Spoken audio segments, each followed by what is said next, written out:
कृपया चैनल को सब्सक्राइब करें। धन्यवाद। ओम श्री विष्णुवे नमः। ओम श्री बृहस्पते नमः। मित्रों, सनातन धर्म में बृहस्पतिवार का दिन भगवान विष्णु को समर्पित होता है। कहते हैं कि जो भी व्यक्ति हर बृहस्पतिवार को भगवान विष्णु की पूजा करता है और बृहस्पति देव की कथा सुनता है, बृहस्पति देव और भगवान विष्णु जी की कृपा से उनकी सभी परेशानियां दूर हो जाती हैं। गुरुवार को बृहस्पति देव की पूजा करने और कथा का श्रवण करने से धन, विद्या, मान सम्मान, प्रतिष्ठा और कई अन्य मनोवांछित फलों की प्राप्ति होती है। तो चलिए मित्रों, प्रभु श्री लक्ष्मी नारायण जी के चरण कमलों का ध्यान करते हुए सुनते हैं अथ श्री बृहस्पति देव की व्रत कथा। मित्रों, प्राचीन समय की बात है। एक नगर में प्रतापी और दानी राजा रहा करता था। वह सदा ही गरीबों, ब्राह्मणों, दीन दुखियों की सहायता करता था। पर राजा की यह बात उसकी रानी को अच्छी नहीं लगती थी।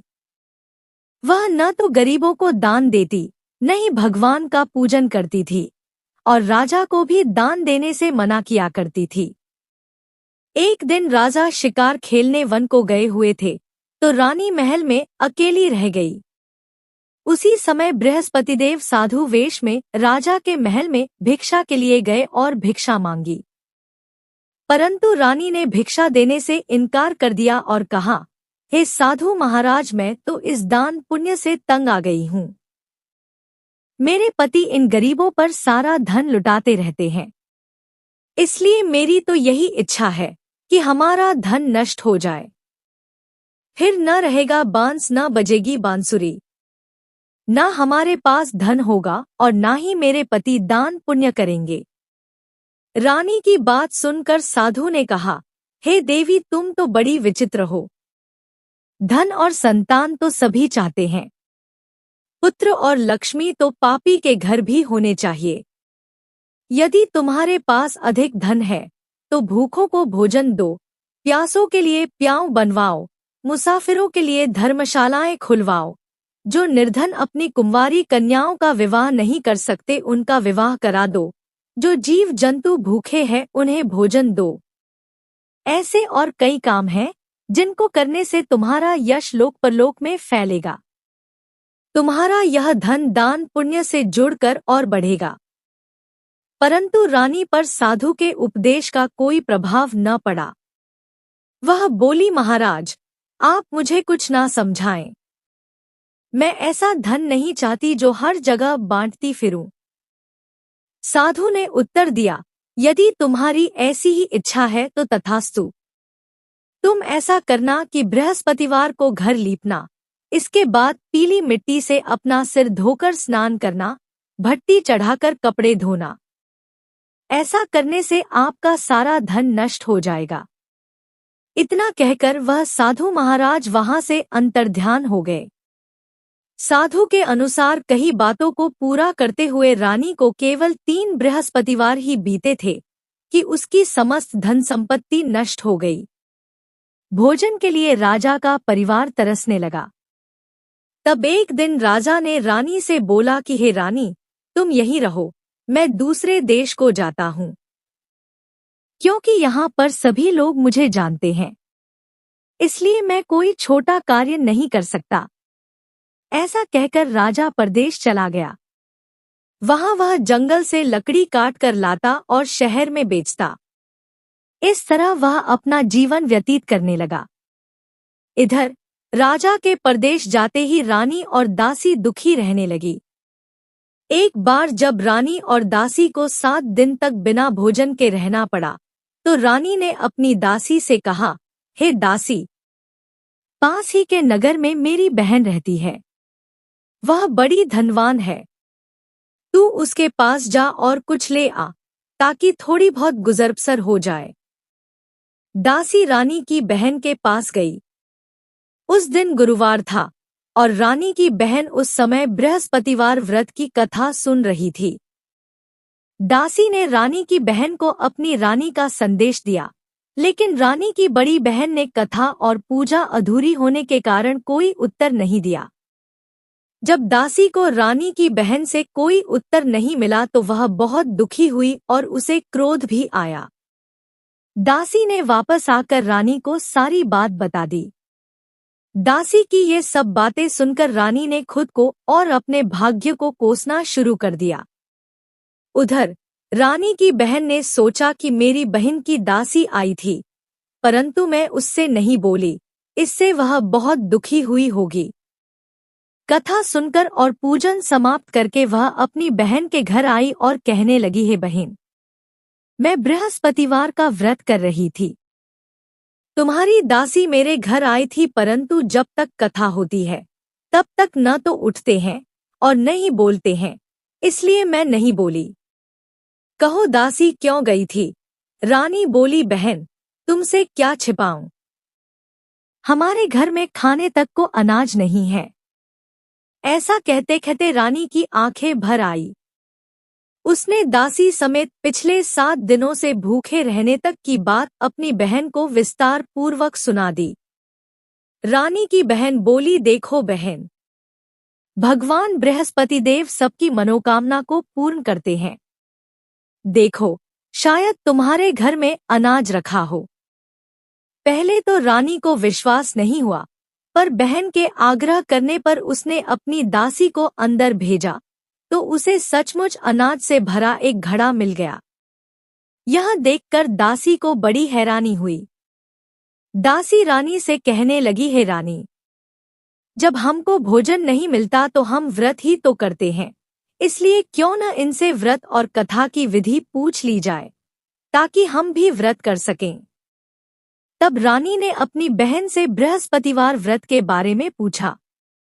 उसकी बहन ने बताया, बृहस्पतिवार के व्रत में चने की दाल और गुड़ से विष्णु भगवान और केले की जड़ में पूजन करें तथा दीपक जलाएं, व्रत कथा सुने और पीला भोजन ही करें। इससे बृहस्पति देव प्रसन्न होते हैं। व्रत और पूजन विधि बताकर रानी की बहन अपने घर को लौट गई। 7 दिन के बाद जब गुरुवार आया तो रानी और दासी ने व्रत रखा।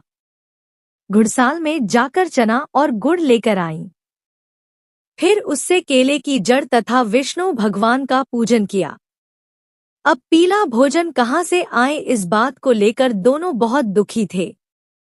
चूंकि उन्होंने व्रत रखा था, इसलिए बृहस्पति देव उनसे प्रसन्न थे। इसलिए वे एक साधारण व्यक्ति का रूप धारण कर 2 थालों में सुंदर पीला भोजन दासी को दे गए। भोजन पाकर दासी प्रसन्न हुई और फिर रानी के साथ मिलकर भोजन ग्रहण किया। उसके बाद वे सभी गुरुवार को व्रत और पूजन करने लगी।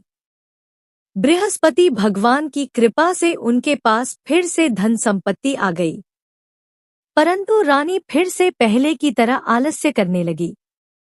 तब दासी बोली, देखो रानी, तुम पहले भी इस प्रकार आलस्य करती थी, तुम्हें धन रखने में कष्ट होता था, इस कारण तुम्हारा सभी धन नष्ट हो गया था, और अब जब भगवान बृहस्पति की कृपा से धन मिला है तो तुम्हें फिर से आलस्य होता है।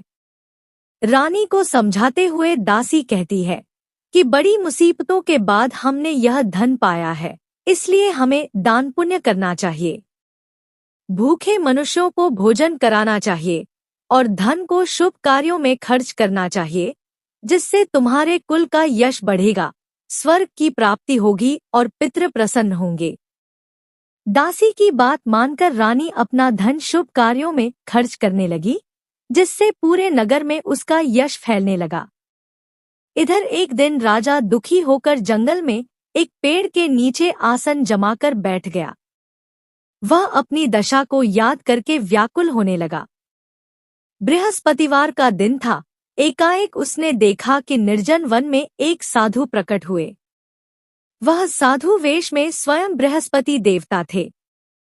लकड़हारे के सामने आकर बोले, हे लकड़हारे, इस सुनसान जंगल में तू चिंता मग्न क्यों बैठा है?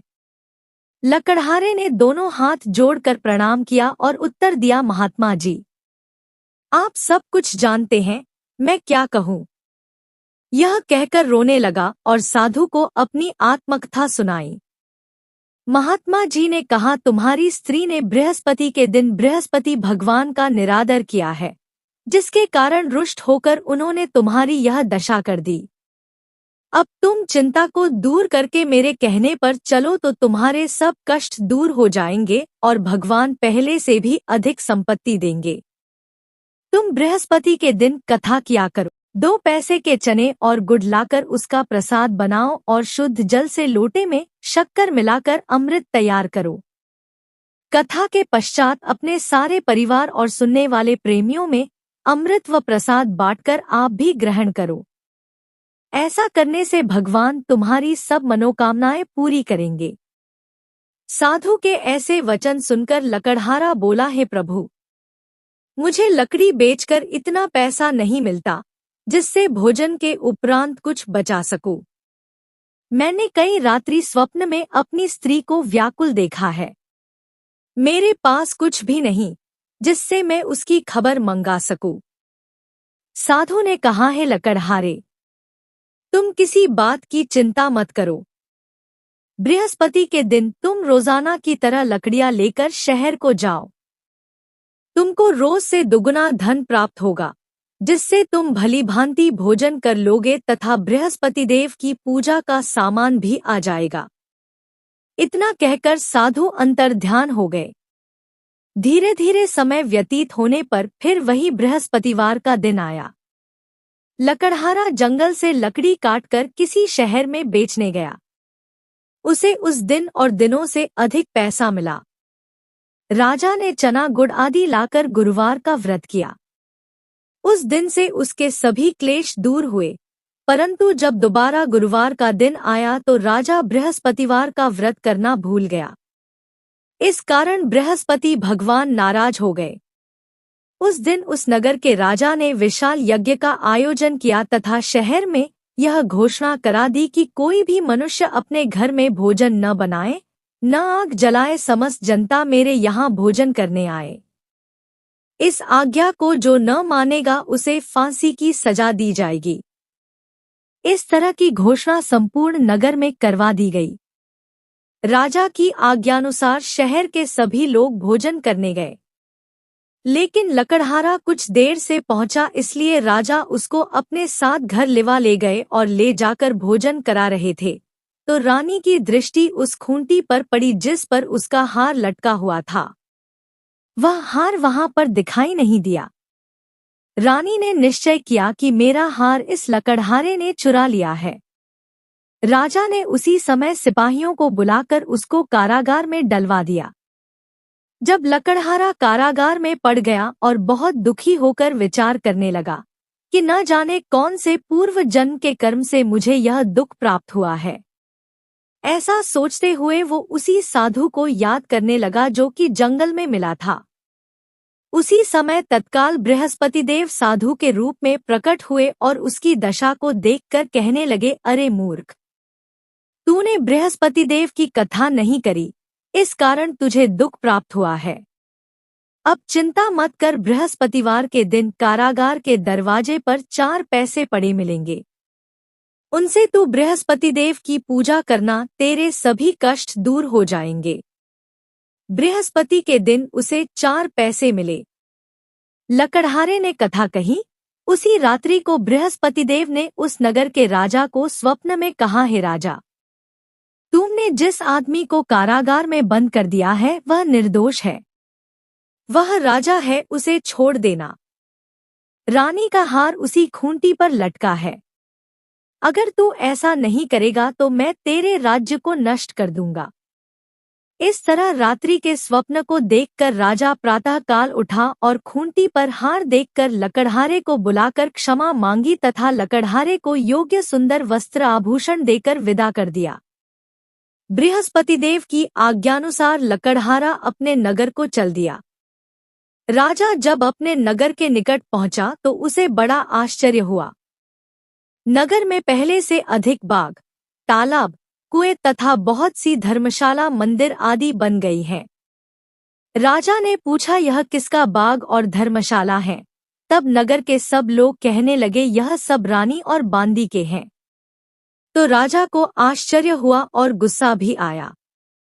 जब रानी ने यह खबर सुनी कि राजा आ रहे हैं, तो उन्होंने बांदी से कहा कि हे दासी, देख राजा हमको कितनी बुरी हालत में छोड़ गए थे।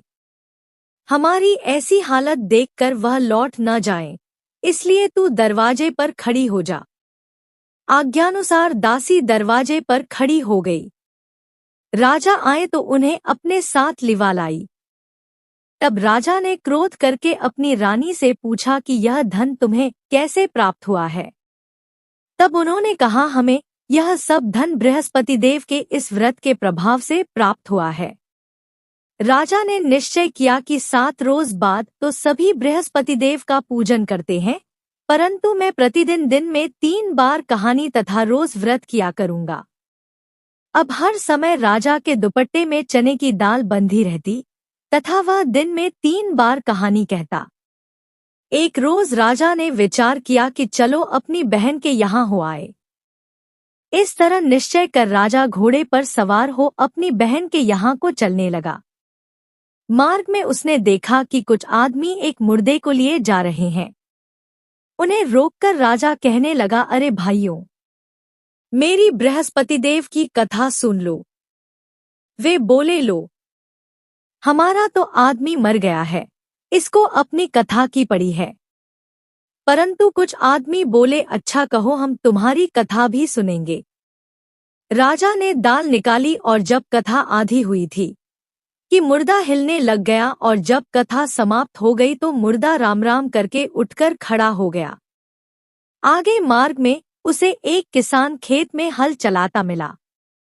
राजा ने उसे देख और उससे बोले, अरे भैया, तुम मेरी बृहस्पतिवार की कथा सुन लो। किसान बोला, जब तक मैं तेरी कथा सुनूंगा तब तक 4 हरया जोत लूंगा। जा अपनी कथा किसी और को सुनाना। इस तरह राजा आगे चलने लगा। राजा के हटते ही बैल पछाड़ खाकर गिर गए तथा किसान के पेट में बड़ी जोर का दर्द होने लगा। उस समय उसकी माँ रोटी लेकर आई। उसने जब यह देखा तो अपने पुत्र से सब हाल पूछा और बेटे ने सभी हाल कह दिया तो बुढ़िया दौड़ी दौड़ी उस घुड़सवार के पास गई और उससे बोली कि मैं तेरी कथा सुनूंगी, तू अपनी कथा मेरे खेत पर चलकर ही कहना। राजा ने बुढ़िया के खेत पर जाकर कथा कही, जिसके सुनते ही वह बैल उठ खड़ हुए तथा किसान के पेट का दर्द भी बंद हो गया। अगले दिन राजा अपनी बहन के घर पहुंचा। बहन ने भाई की खूब मेहमानी की। दूसरे रोज प्रातः काल राजा जगा तो वह देखने लगा कि सब लोग भोजन कर रहे हैं। राजा ने अपनी बहन से कहा, ऐसा कोई मनुष्य है जिसने भोजन नहीं किया हो, मेरी बृहस्पतिवार की कथा सुन ले। बहन बोली, है भैया, यह देश ऐसा ही है कि पहले यहाँ लोग भोजन करते हैं, बाद में अन्य काम करते हैं। अगर कोई पड़ोस में हो तो देख आती हूँ, ऐसा कहकर देखने चली गई, परंतु उसे कोई ऐसा व्यक्ति नहीं मिला जिसने भोजन न किया हो। अतः वह एक कुम्हार के घर गई जिसका लड़का बीमार था। उसे मालूम हुआ कि उनके यहाँ 3 रोज से किसी ने भोजन नहीं किया है। रानी ने अपने भाई की कथा सुनने के लिए कुम्हार से कहा, वह तैयार हो गया। राजा ने जाकर बृहस्पतिवार की कथा कही, जिसको सुनकर उसका लड़का ठीक हो गया। अब तो राजा की प्रशंसा होने लगी। एक रोज राजा ने अपनी बहन से कहा कि हे बहन, हम अपने घर को जाएंगे, तुम भी तैयार हो जाओ। राजा की बहन ने अपनी सास से कहा। सास ने कहा, हाँ चली जा, परंतु अपने लड़कों को मत ले जाना क्योंकि तेरे भाई के कोई औलाद नहीं है। बहन ने अपने भैया से कहा, है भैया, मैं तो चलूंगी पर कोई बालक नहीं जाएगा। राजा बोला, जब कोई बालक नहीं चलेगा तब तुम ही क्या करोगी। बड़े दुखी मन से राजा अपने नगर को लौट आया। राजा ने अपनी रानी से कहा, हम निर्वंशी हैं, हमारा मुंह देखने का धर्म नहीं है और कुछ भोजन आदि नहीं किया। रानी बोली, हे प्रभु, बृहस्पति देव ने हमें सब कुछ दिया है, वह हमें औलाद अवश्य देंगे। उसी रात को बृहस्पति देव ने राजा से स्वप्न में कहा, है राजा उठ, सभी सोच त्याग दे, तेरी रानी गर्भ से है। राजा की यह बात सुनकर बड़ी खुशी हुई। 9वें महीने में उसके गर्भ से एक सुंदर पुत्र पैदा हुआ। तब राजा बोला, हे रानी, स्त्री बिना भोजन के रह सकती है, पर बिना कहे नहीं रह सकती। जब मेरी बहन आए तुम उससे कुछ कहना मत। रानी ने यह सुनकर हाँ कर दिया। जब राजा की बहन ने यह शुभ समाचार सुना तो वह बहुत खुश हुई तथा बधाई लेकर अपने भाई के यहाँ आई। तभी रानी ने कहा, घोड़ा चढ़कर तो नहीं आई, गधा चढ़ी आई है। राजा की बहन बोली, भाभी मैं इस प्रकार न कहती तो तुम्हें औलाद कैसे मिलती। मित्रों, संसार में जो मनुष्य सद्भावना से भगवान जी का पूजन व्रत सच्चे हृदय से करते हैं तो उनकी सभी मनोकामनाएं पूर्ण करते हैं। जैसी सच्ची भावना से रानी और राजा ने उनकी कथा का गुणगान किया तो उनकी सभी इच्छाएं बृहस्पति देव जी ने पूर्ण की थी। इसलिए पूर्ण कथा सुनने के बाद प्रसाद लेकर जाना चाहिए। हृदय से उसका मनन करते हुए जयकारा बोलना चाहिए। बोलो बृहस्पति देव की जय, भगवान विष्णु की जय। अब सुनते हैं दूसरी कथा। प्राचीन काल में एक ब्राह्मण रहता था।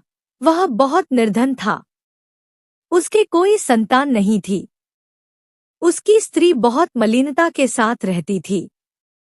वह ना तो स्नान करती और ना ही किसी देवता का पूजन करती। इस सब से ब्राह्मण देवता बड़े दुखी थे। बेचारे बहुत अपनी स्त्री से कुछ कहते थे किंतु उसका कुछ परिणाम न निकला। भगवान की कृपा से ब्राह्मण की स्त्री को कन्या रूपी रत्न पैदा हुआ। कन्या बड़ी होने पर प्रातः स्नान करके विष्णु भगवान का जाप व बृहस्पतिवार का व्रत करने लगी। अपने पूजन पाठ को समाप्त करके विद्यालय जाती तो अपनी मुट्ठी में जौ भर के ले जाती और पाठशाला के मार्ग में डालती जाती।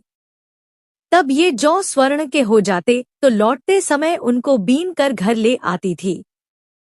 एक दिन वह बालिका सूप में उस सोने के जौ को फटक कर साफ कर रही थी कि उसके पिता ने देख लिया और कहा, हे बेटी, सोने के जौ के लिए सोने का सूप होना चाहिए।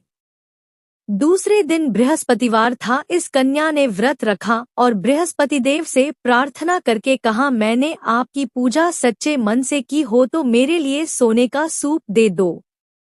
बृहस्पति देव ने उसकी प्रार्थना स्वीकार कर ली। रोजाना की तरह वह कन्या जौ फैलाती हुई जाने लगी। जब लौटकर जौ बीन रही थी तो बृहस्पति देव की कृपा से सोने का सूप मिला। उसे वह घर ले आई और उसमें जौ साफ करने लगी, परंतु उसकी माँ का वही ढंग रहा। एक दिन की बात है कि वह कन्या सोने के सूप में जौ साफ कर रही थी। उस समय उस शहर का राजपुत्र वहां से होकर निकला। इस कन्या के रूप और कार्य को देखकर मोहित हो गया तथा अपने घर आकर भोजन तथा जल त्याग कर उदास होकर लेट गया। राजा को इस बात का पता लगा तो अपने प्रधानमंत्री के साथ उसके पास गए और बोले, हे बेटा, तुम्हें किस बात का कष्ट है? किसी ने अपमान किया है अथवा और कारण हो सो कहो, मैं वही कार्य करूंगा जिससे तुम्हें प्रसन्नता हो। अपने पिता की राजकुमार ने बातें सुनी तो वह बोला, मुझे आपकी कृपा से किसी बात का दुख नहीं है।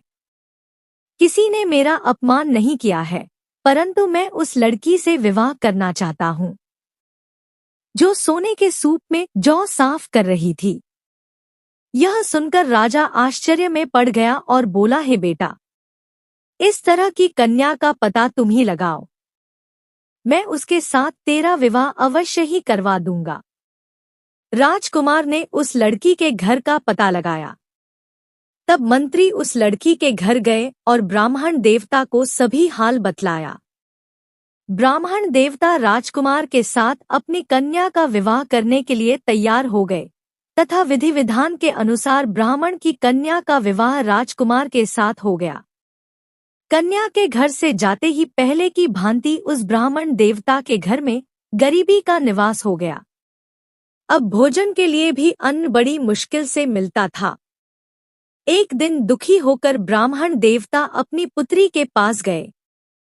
बेटी ने पिता की दुखी अवस्था को देखा और अपनी माँ का हाल पूछा। तब ब्राह्मण ने सभी हाल कहा।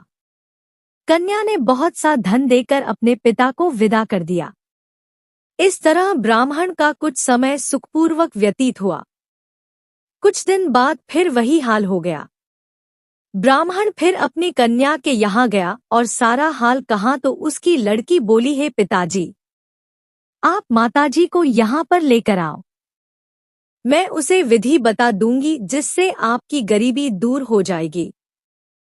वह ब्राह्मण देवता अपनी स्त्री को साथ लेकर बेटी के घर पहुंचे तो बेटी अपनी माँ को समझाने लगी, हे माँ, तुम प्रातःकाल प्रथम स्नानादि करके विष्णु भगवान का पूजन करो और दिन में बृहस्पति देव का व्रत रखो। ऐसा करोगी तो तुम्हारी सब दरिद्रता दूर हो जाएगी। परंतु उसकी माँ ने एक भी बात नहीं मानी और प्रातःकाल उठकर अपनी पुत्री के बच्चों की जूठन को खा लिया। इससे उसकी पुत्री को भी बहुत गुस्सा आया और रात को कोठरी से सारा सामान निकालकर अपनी माँ को उसमें बंद कर दिया। प्रातःकाल उसे कोठरी से निकाला तथा स्नानादि करा के पाठ करवाया तो उसकी माँ की बुद्धि ठीक हो गई और फिर उसकी माँ प्रत्येक बृहस्पतिवार को व्रत रखने लगी। इस व्रत के प्रभाव से उसके माँ बाप बहुत ही धनवान और पुत्रवान हो गए और बृहस्पति जी के प्रभाव से इस लोक के सुख भोग कर स्वर्ग को प्राप्त हुए। तो बोलो विष्णु भगवान की जय, बृहस्पति देव की जय।